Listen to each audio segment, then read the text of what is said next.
The story starts with a guy named Max. Max gets out of prison after serving 14 years for assault. In another place, Bowden and her teenage daughter Donnie are talking about what logo to use for their new business. Later that day, they join Sam Bowden, who is Lee's husband and Danny's father. They all go to watch a movie together, but they are annoyed by a man smoking in front of them.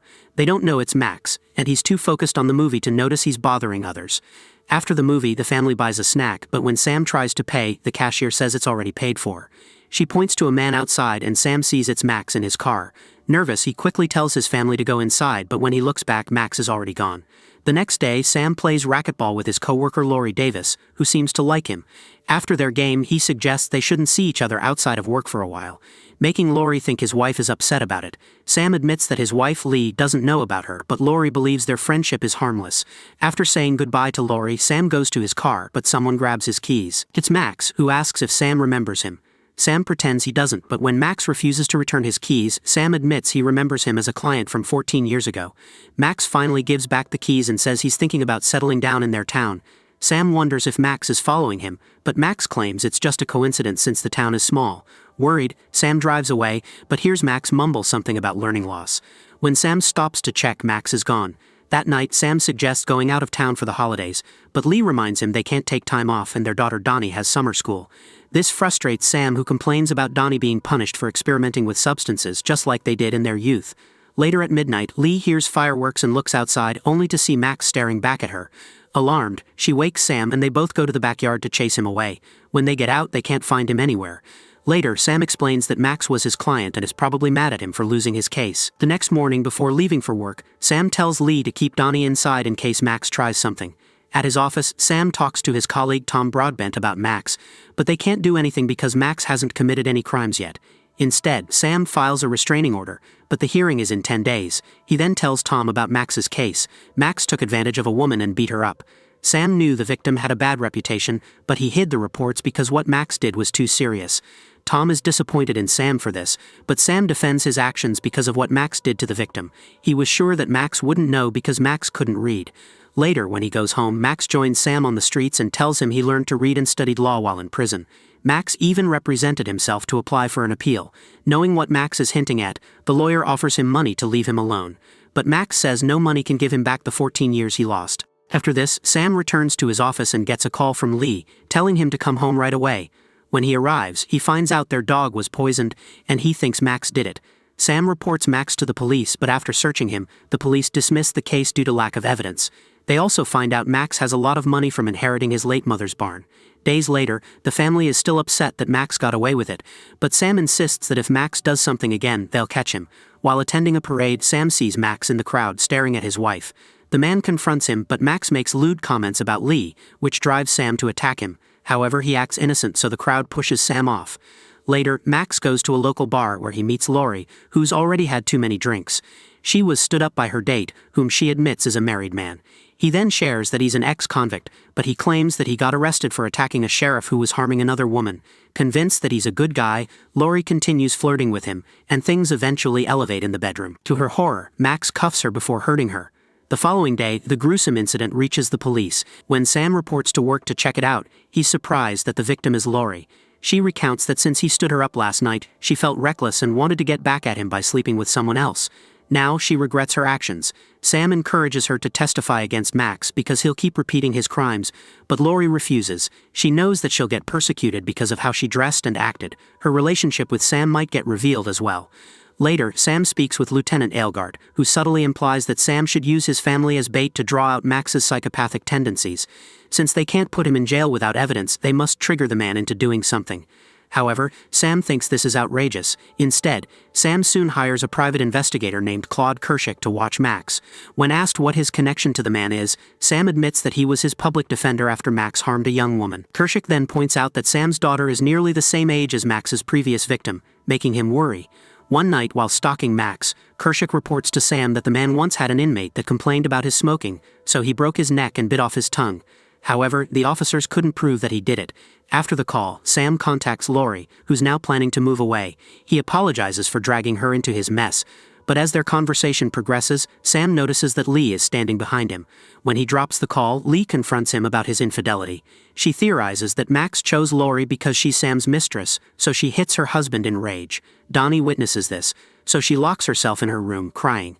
Lee brings up how this isn't the first time that Sam has been disloyal to her, and they had to uproot their family to start over. She yells how it was pointless, given that he did it again, but Sam defends that Lori was merely infatuated with him. He then admits that he's scared because of Max. He believes the man harmed Lori because he knew she wouldn't testify to avoid destroying her reputation. Due to Lori not testifying, Max probably knew that Lee would become suspicious and assume their relationship, thus destroying Sam's home life. Sam encourages his wife that since they know what Max is up to, they can work together as a team to defeat him. However, Lee remains unconvinced, so Sam ends up sleeping on the couch that evening. Elsewhere, Kershak follows Max to a diner, only to find that the man has already paid for his meal. He then confronts Max, telling him to leave town. However, the psychopath is unfazed and even threatens Kershak not to provoke him. After this, Max stops by Sam's house and hands a dog collar to Lee, making it seem like he just found it. However, when she realizes who he is, Lee starts taunting him. Despite this, Max implies that he knows she's not happy, adding that things would have been different if her husband didn't betray them both. Just then, Donnie comes out, and as soon as Max lays his eyes on her, he speeds off. Meanwhile, Kershak meets up with Sam, reporting that following Max might become expensive, given that the man is careful and aware. Instead, the investigator suggests hiring a hitman to take care of the madman. This offends Sam, reminding Kershak that he's a lawyer, therefore he can't act against the law. That night, Donnie receives a call from her new drama teacher claiming to be checking on his list of students. He notes that she sounds troubled, so he encourages her to talk about it. Unbeknownst to her, this is actually Max, who successfully charms the young lady. The following day, Donnie shows up to her drama class and meets Max, who's smoking. He shares it with the lady and further charms her by comparing her situation to the novel she's been reading. He also acknowledges how Donnie shouldn't be treated as a child, encouraging her to read more mature books. This piques the young woman's curiosity, but she soon gets suspicious and questions the man. Max admits who he really is, though he feigns innocence about her father's accusations. Donnie gets scared, but the man promises that he won't hurt her. Instead, they can be honest with each other, which is something Donnie can't do with her parents. By manipulating her into thinking that she's in control, Max successfully gets close to Donnie and kisses her. However, Lee soon finds what they smoked in Danny's books, which leads Sam to confirm that Max went to his daughter's school. Desperate to protect her, he tells Kershak to hire men to kill Max. Before they carry this out, Sam meets with Max at a diner to give him a warning, only to receive an unfazed reaction. When Sam gets home, Donnie worries about what her father will do. She then giddily tells him that Max didn't force himself on her.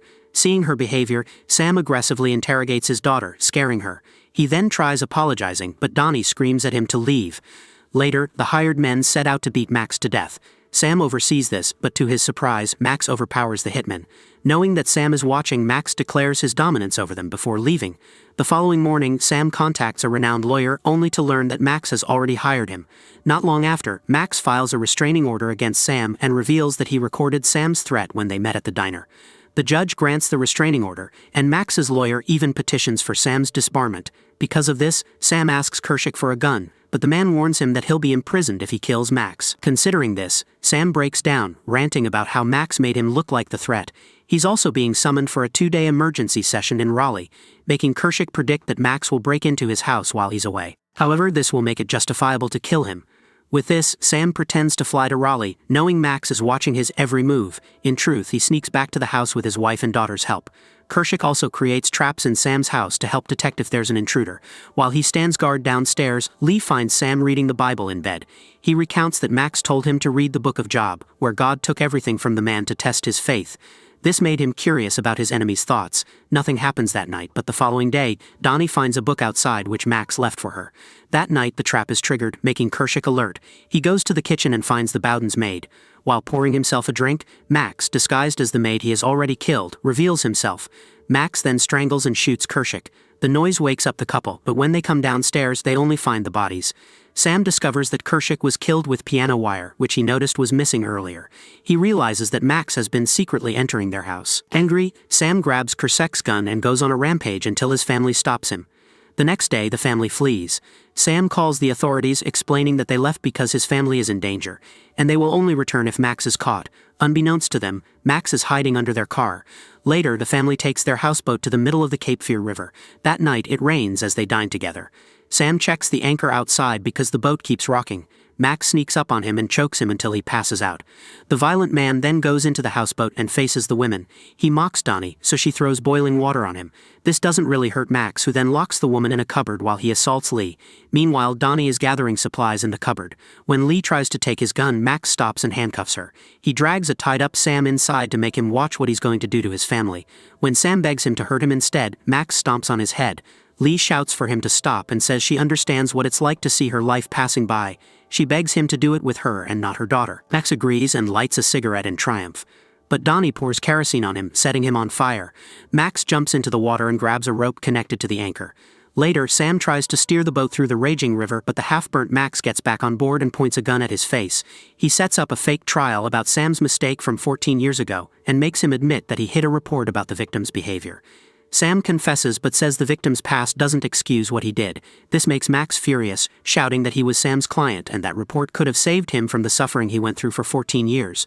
Max then screams that Sam will feel all the pain he experienced. He points his gun at Lee and Donnie, ordering them to take off their clothes. Before they do, a strong storm hits, causing the boat to spin and throw Max overboard. This gives the family a chance to jump into the water, but before they can escape, Max pulls Sam back inside. The two men fight while the boat keeps moving. Soon, Max finds the gun but fails to shoot Sam. Sam then crawls on the floor and uses Max's handcuffs to chain him to the boat. The boat crashes into a big rock and gets destroyed, leaving both men washed ashore. Sam plans to kill Max by dropping a rock on his head, but the tide pulls Max away. As Max sinks deeper into the river, he sings the hymn "On Jordan's Stormy Banks I Stand," accepting his fate. Max finally disappears into the water, and Sam washes his bloody hands trying to process what happened. Soon after, he finds his family safe on shore.